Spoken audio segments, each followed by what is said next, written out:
Hello, good afternoon po. And today is Friday, the 26th of January, year 2024. And mag-unboxing po ako ng aking first ever na DJI Mini 2 SE. Ultralight, 249 grams. Mini drone. And the price po niya is at 299, nearly 300 pound. Siguro in pesos nasa 21,000. Depende na lang sa exchange rate. Ayan po. 31 minutes on flight. And okay. So we're gonna unbox them.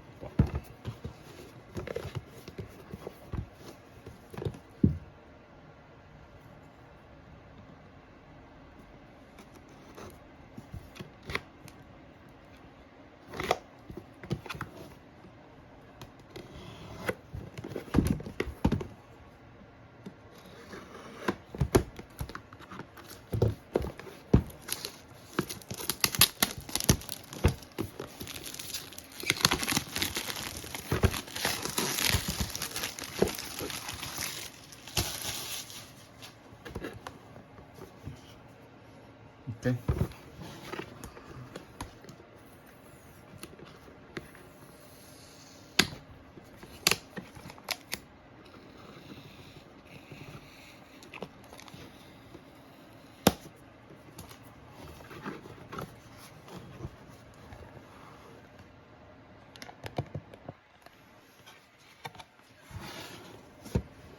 Ayan. Makikita niyo po yung ating DJI Mini 2 SE na drone. Ayan po. Yung propeller niya. Tignan muna natin yung laman ng loob ng box. Okay.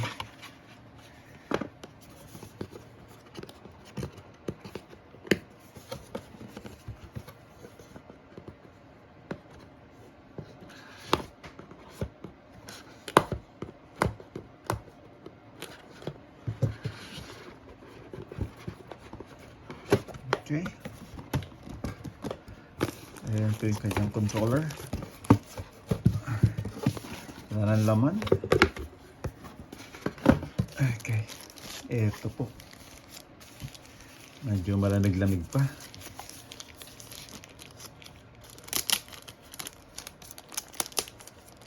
The first thing you do po is dapat i-download nyo yung apps niya, DJI, sa Apple Store or sa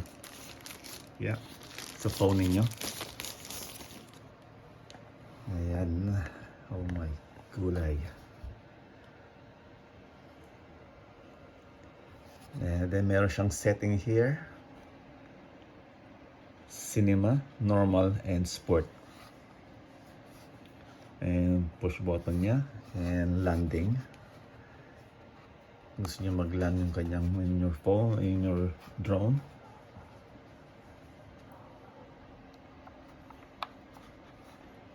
Ayan yung kanyang video and camera button.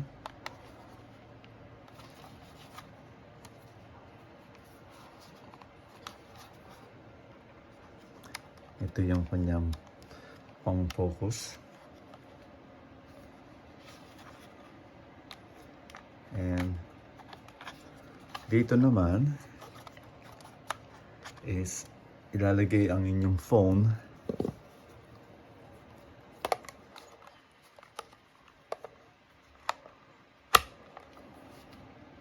Okay?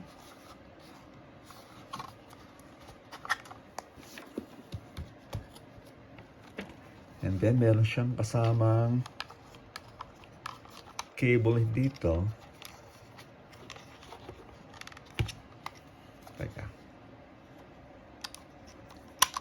Here we go. Sa mga iPhone, yan, mayroon siyang kasama na cable lightning connector. Ko-connect nyo sa phone niyo.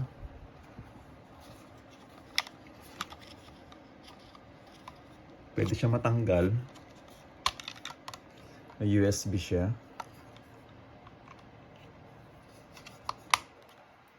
You can change, palitan nyo po ng micro or Type-C.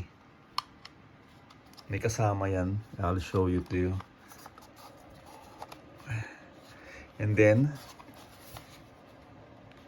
meron siyang sa ilalim, yung mga controller niya. Joystick. I-screw nyo lang.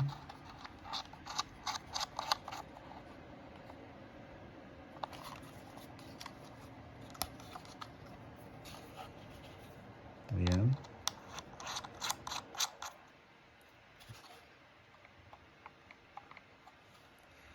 Okay. Ano pa nandito sa isang box nakasama?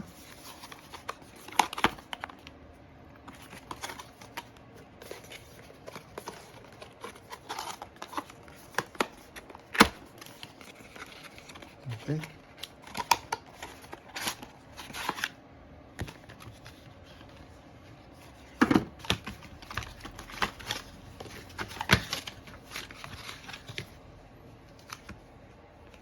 May apps siya. Use QR code and yung kanyang starting guide manual.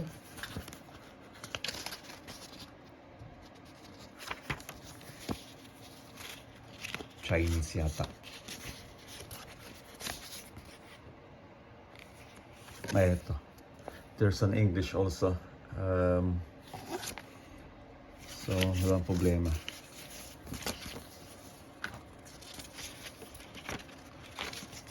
You can keep this all mga manual na to, tsaka yung starting guide for references. Okay? Marami siyang setting.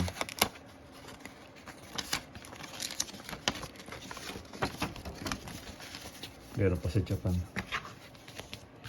Ano pang kasama? Ito pa ho, yung extra propeller niya. So, may kulay siya. So, hopefully na hindi kayo magkamali kasi mayroon siyang may A and B. A propeller and B. So, dapat hindi magkaroon ng problem kayo magkapalit-palit. Kailangan ko ano yung side on left or right. Meron siyang kasamang 4 na extra propeller. Yan. And then may kasama siyang spare na screwdriver na pwede nyo gamitin. Phillips siya. Okay. Tapos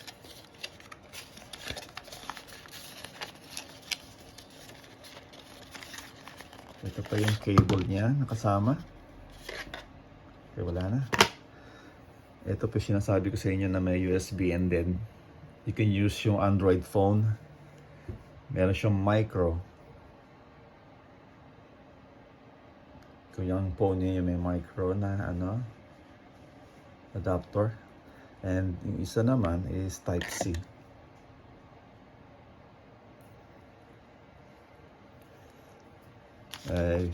Kakabit nyo lang dito sa side niya, sa loob.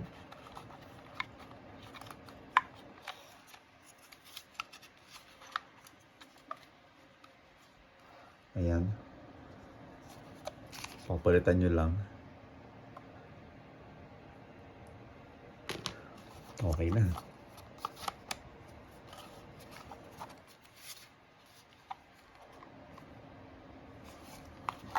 And then, pwede nyo recharge din po siya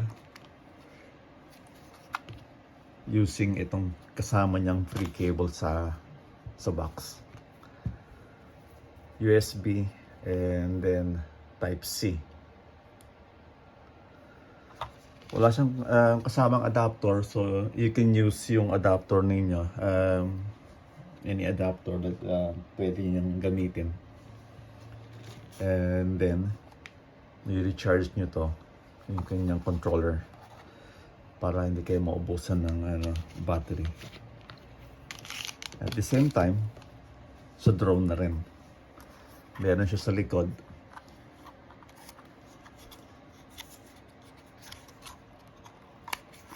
Ayan.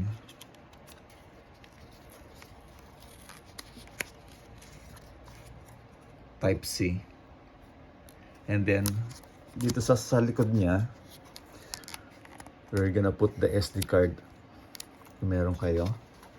Kailangan, yeah. So, we're going to remove yung, tanggalin natin yung kanyang sticker.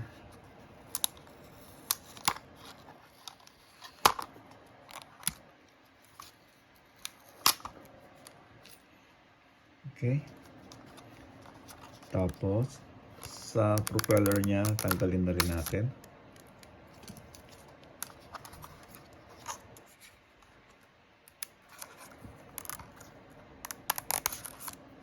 Okay, tanggal na. And lastly, sa likod, sa battery compartment.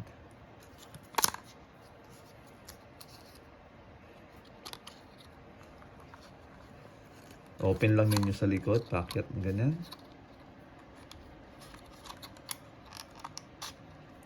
And then press the button here. Then pull, hatakin nyo para makita nyo yung battery.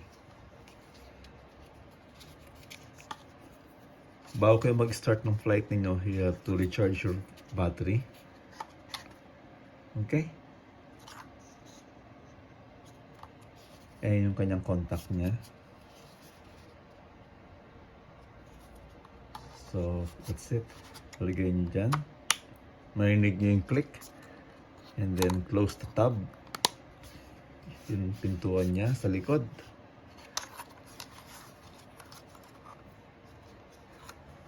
And then, remove natin yung kanyang cover sa camera. Okay? Yun yung kanyang gimbal.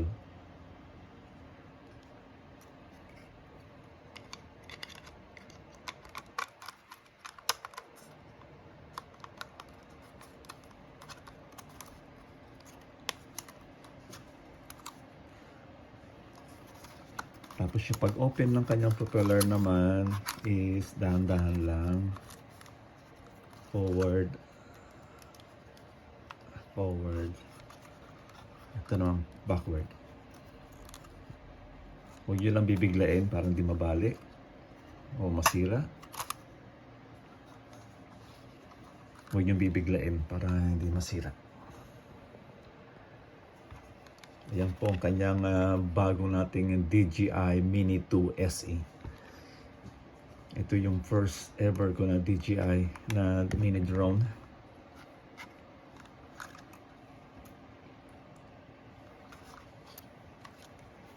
Ayan yung kanyang button. Press muna and then press hold.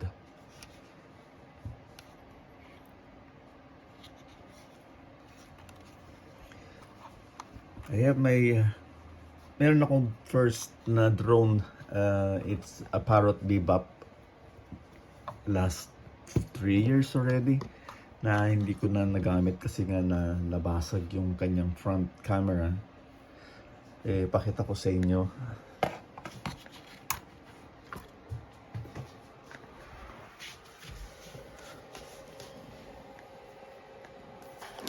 Ito yeah. Ito yung Parrot Bebop.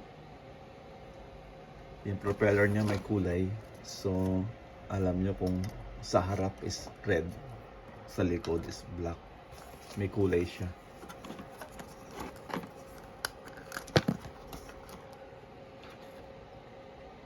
Yan, nabasag yung kanyang lens. Kaya hindi ko na siya magamit. Ito yung aking first drone na Parrot Bebop 2.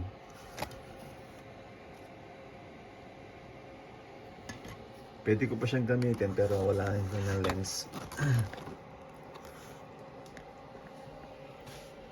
So, nag-decide ako na bumili ng bagong version. But this is DJI Drone SE 2.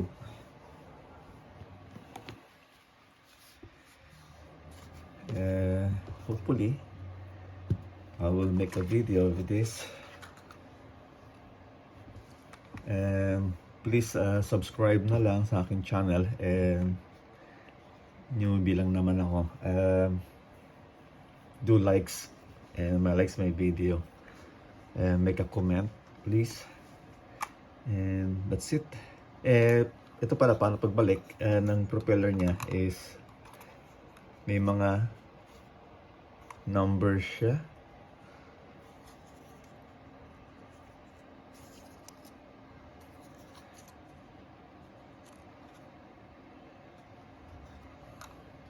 Wala akong makita number pero looks the same. Anyway, makikita po natin yan siguro pag in-open natin to.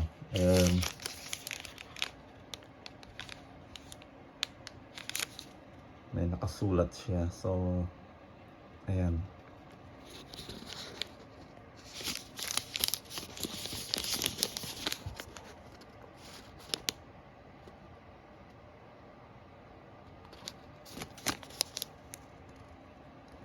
Kita nyo guys, medyo malabo eh. Teka.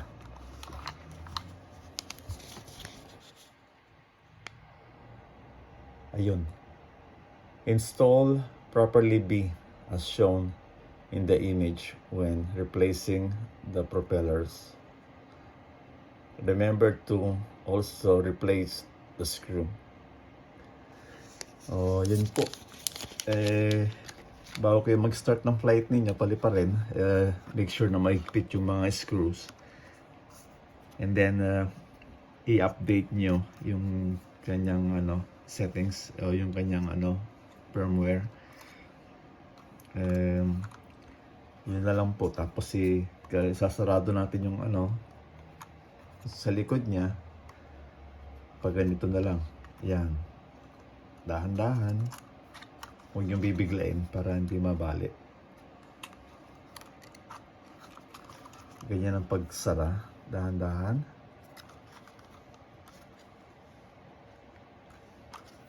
Okay. Tandaan nyo, dito yung kanyang isasasak yung USB niya. And then yung kanyang memory card, SD card. So, ingatan na lang. And then, huwag kakalimutan tanggalin itong kanyang cover sa lens niya ng kanyang gimbal.